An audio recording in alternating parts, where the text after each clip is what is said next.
Mr. Brock, you have the floor. Thank you, Mr. Chair. I think it's important that we go back to the actual motion that was introduced probably 45 minutes ago. The committee report to the House its grave concern about apparent reprisals against witnesses following their testimony on the ArriveCAN app. That is the motion. And what we have heard from the Liberals and the NDP is anything but the importance and urgency of this particular matter.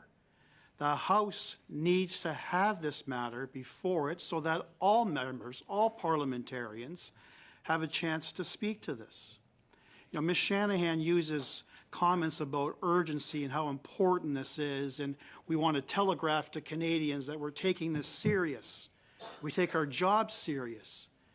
But she forgets exactly what happened on October the 12th when the Auditor General appeared, and after they were embarrassed, the entire Liberal bench embarrassed, as well as the NDP, that the Auditor General, you know, Mr. Shanahan, you can laugh all you want, but Canadians are watching me, and they're watching you laughing at me, and it's not a good look.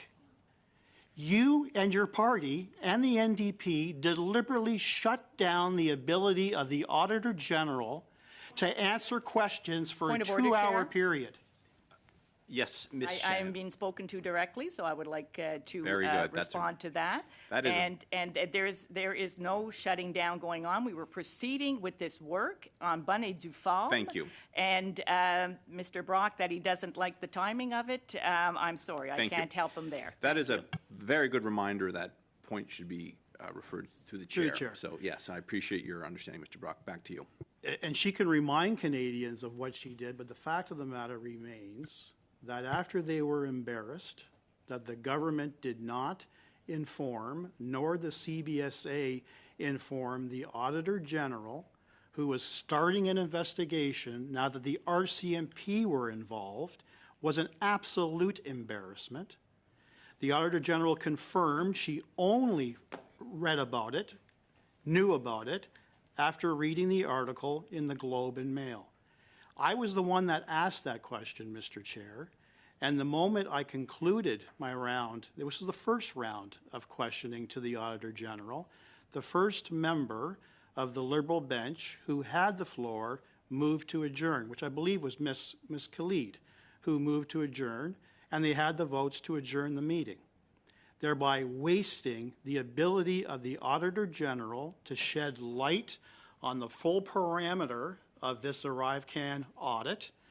And now, over the course of several months, which is the genesis behind the wording in motion number 2, we have direct evidence that 2 senior members of the CBSA, Mr. McDonald, a former Director General of the CBSA, and Mr. Antonio Utano, another former executive, senior executive of the CBSA, testified not under oath, but knowing that they were there to tell the truth, pointed fingers and identified the president, Ms. O'Gorman, and the past president, Mr. Osowski, as well as Mr. Christian Firth and other members of the IT companies that were associated with not only the ArriveCAN issue, but also the issue involving another IT company, Bottler AI, had deliberately misled the Government Operations Committee. They informed the committee that they had evidence to produce to the committee to confirm their findings, that it wasn't just a he said, she said, or a he said, depending on the witnesses involved and the players involved. They actually had witnesses who could come to committee to, again, support the findings of both Mr. McDonald and Mr. Utano, that our committee, that this government, national government committee, was deliberately misled by the CBSA. That is something that the Auditor General should be concerned about. Now, whether that's enough for them to alter their report, that's an issue for another day. That could be an issue following the release of the report to Parliament. But it's incumbent upon members of this committee to inform the Auditor General what has transpired. They testified on November the 7th of 2023. In exchange for that testimony, they both received letters from their new respective employers, Mr. Utano at Canada Revenue Agency, Mr. McDonald at Health Canada, that they were now suspended due to allegations of misconduct. Now, allegations of misconduct that Mr. Hayes would certainly be aware of were brought to the attention of the CBSA in November of 2022. And Ms. O'Gorman testified a number of times, Mr. Chair, at committee, that she took that very seriously, so much so that she did an internal review, found that there was a prima facie case, and referred the matter to the RCMP for a full investigation in November of 2022. But interestingly enough, which goes to the heart of this motion, it would appear that the findings in support of the suspension without pay for McDonald and Utano were only made after they testified truthfully and pointed fingers about CBSA officials lying to committee. That is a reprisal. And what sort of message are we as members allowing the federal public service, the professional federal public service, that we often hear that phrase from the Prime Minister and his cabinet and members of the Liberal bench, that they take pride and respect the professional federal public service. But these shenanigans that are happening right now with the professional federal public service is disgusting, and it ought not to happen. And we owe it to Canadians, we owe it to the Auditor General, we owe it to all parliamentarians to shed as much light on this as possible.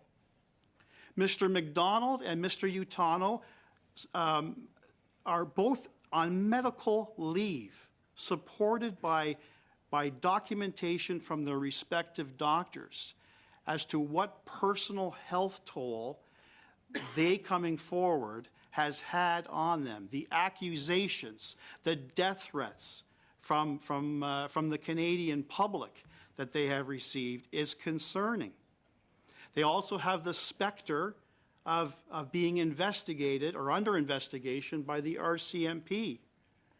Both testified very emotionally and raw about the real impact and effects that this is having. So what about those witnesses? What about those witnesses that they said will come to committee and support and corroborate what kind of shenanigans the CBSA has been involved in at the taxpayers' expense? What kind of message does that send to the other professional federal public servants? Will they want to come forward? Can they expect a suspension letter as a result of coming forward? These are serious concerns, and Mr. John should be all over these serious concerns and want to vote in favor of this motion because it strikes at heart of his argument. And let's talk about how unusual this is. We had the former clerk of the Privy Council, Michael Warnick, chime in. He said as follows, that the public finger-pointing by senior public servants is highly unusual, and given his tenure as a professional federal public servant, he says, I cannot recall any other instance of such public disagreement. It is an outlier. Suspensions without pay are also rare. It is a very strong measure to suspend without pay while a process is underway and no conclusions have been reached. Usually, disciplinary measures follow an investigation being completed, and suspension with pay is more common in the early stages. And lastly, because this has never been communicated to this committee, it also sends a very strong measure, it is also a very strong measure to suspend or permanently revoke a security clearance. And that's exactly what has happened to both Mr. McDonald and Mr. Utano. Mr. Warnock says, this is tantamount to removing someone from that job and any other job that requires that level of clearance. It is not a common occurrence. So if my Liberal colleagues want to remember the words of the Prime Minister in 2015 about doing government different, about sunny ways, that Canadians can expect the most open, transparent, and accountable government this country has ever seen, they will vote in favor of this motion, as will I. Thank you, Chair. Thank you.